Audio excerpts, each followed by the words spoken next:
à valeur constitutionnelle qu'on appelle le consensus national.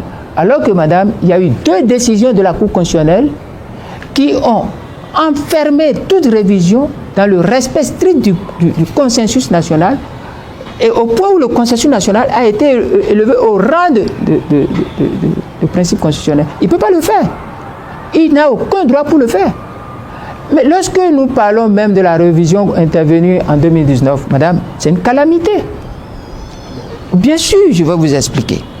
C'est une calamité. C'est dommage que nos populations talonnent la rupture, profitent de l'ignorance pour manipuler les populations et aller dans le décor. Vous savez, la première tentative de révision en procédure d'urgence par Patrice Talon, c'était le 4 avril 2017.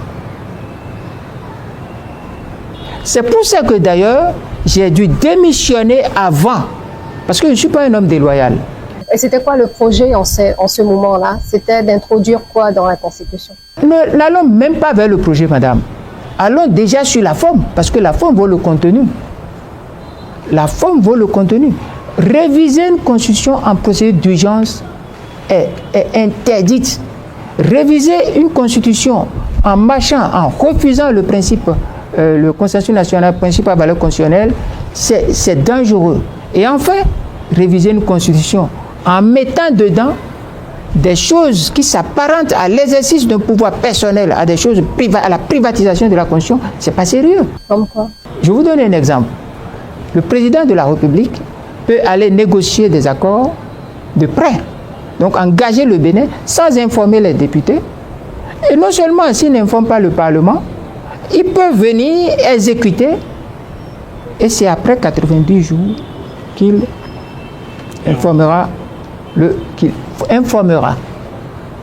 Mais c'est dangereux.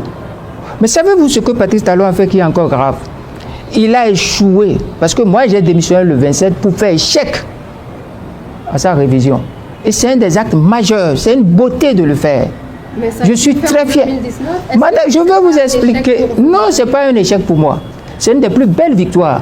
Vous savez, j'en tirerai, le peuple en tire déjà les dividendes. Il a échoué le 4 avril.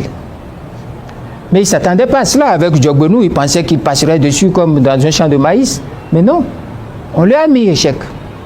Ils sont revenus à la charge en juillet 2018. On les a matés techniquement, mis en déroute. Et c'est cela qui a fait que Djogbenou a dit juste après ça, nous ferons la politique par la ruse et la rage. C'est ça. Parce qu'ils sont incompétents, incapables de faire un débat de principe, un débat technique. Sur tous les débats techniques, je ne veux pas manquer de modestie, je vais les battre. Sur tout débat technique. Ils n'ont pas d'éléments parmi eux. Et c'est lorsqu'ils ont échoué la deuxième fois, qu'ils ont parlé, s'il vous plaît, de ruse et de rage, qu'ils ont introduit maintenant les réformes politiques. Vous savez, il y a une chronologie. Ils ont introduit les réformes politiques. Et ces réformes politiques, c'est quoi? C'est pour sanctionner, punir et exclure tout ce qui peut faire entorse à la révision. Donc c'est des dictateurs, c'est déjà incapables de la démocratie, de faire fonctionner, de fonctionner dans un pluralisme. C'est déjà anti-peuple.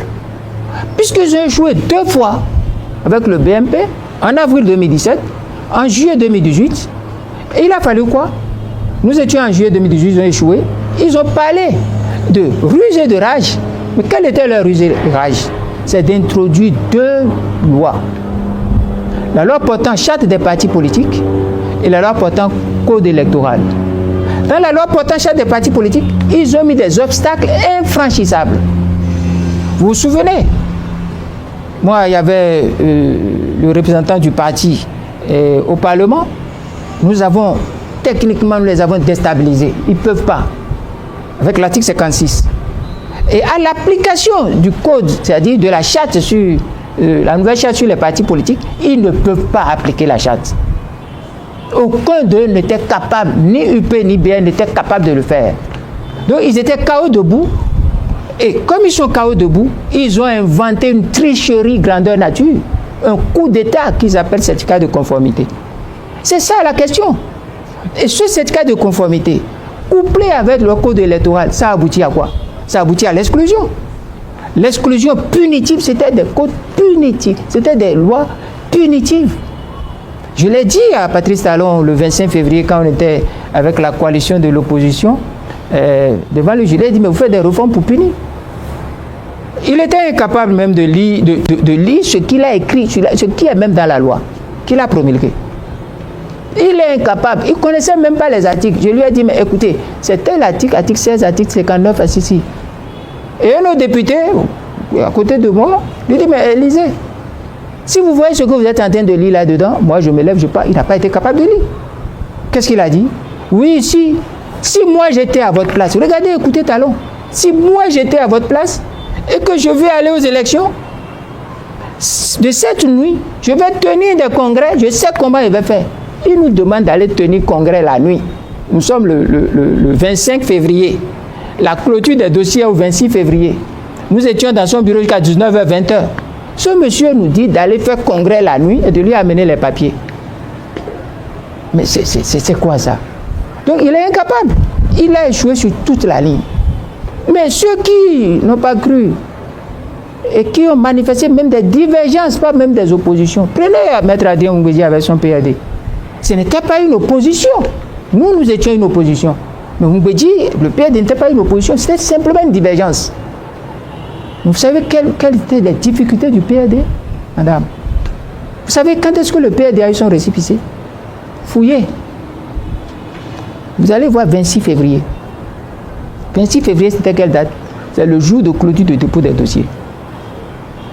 Écoutez, malgré ça, vous vous souvenez des fautes mineures, des fautes majeures, des pièges avec, comment on l'appelle là, Chaka Yadji, le Moël Bénin, et puis le PAD, des candidats qui se sont retrouvés à chevaucher, et puis faute majeure, paf, Tiando dit sortez du jeu, faute mineure, restez dans le jeu. C'est quelle connerie ça? Même Claudine Prudencio, qui a fait tout, Claudine Prudencio, ce n'était pas une opposition à Patrice Talon, c'était une divergence.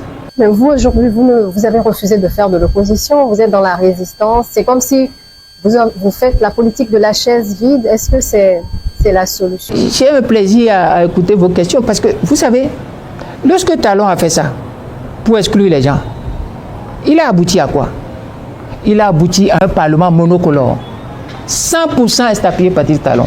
Et comme de l'ironie et du faux, de la fraude, de la triche, deux partis politiques instigés par lui vont au Parlement et partagent les 83 sièges sur 83 sièges. Où ça? Dans ce pays? Moi, j'ai été à la conférence nationale. J'ai été à la conférence nationale. Et la conférence nationale n'est pas une option facultative. C'est une option